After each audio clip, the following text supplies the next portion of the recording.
չգիտեմ ինչ հիմնավորում եւ բացատրություն կա դրան, որ օրինակ մարդը որոշում է, որ ինքը պետք է իր ավտոմեքենայի այդ կատալիզատոր կոչվածը հանի եւ թունավորի բոլոր մնացածին, այսինքն չգիտեմ ինչ որ երևի խնայողություն է դրանով ստեղծվում, բայց մարդը չի հասկանում, որ այդ իր հանած կատալիզատորը սա շրջակա միջավայրում ով կանգնած է թունավորում է ինքը իր ավտոմեքենայով։ Եվ կարծում եմ այն, եթե մեզ տրված լիազորությունների շրջանակում մենք այդ հնարավորությունը մենք հիմա էլ կարող ենք։ Ես այսպես ասեմ, մենք հիմա կարող ենք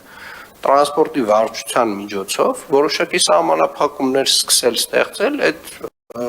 այսպես ասած տրանսպորտային միջոցների միջև եւ շատ լավ կլինի որ այդ քննարկումը մենք ունենանք մանրամասն նվազագույնը այս հատվածում հանրայնորեն հասկանանք ինչ է դուրս եկել դա այսինքն նորմալ է որ ավտոմեքենան պետք է թունավորի մեզ բոլորիս ենթադրում եմ նորմալ չի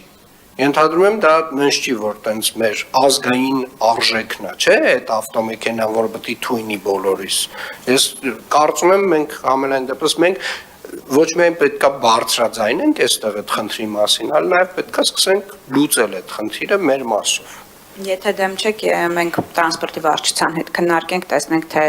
մեր իրավասությունների շրջանակում ինչ լուծումներ կարող ենք տալ այդ դեպքում։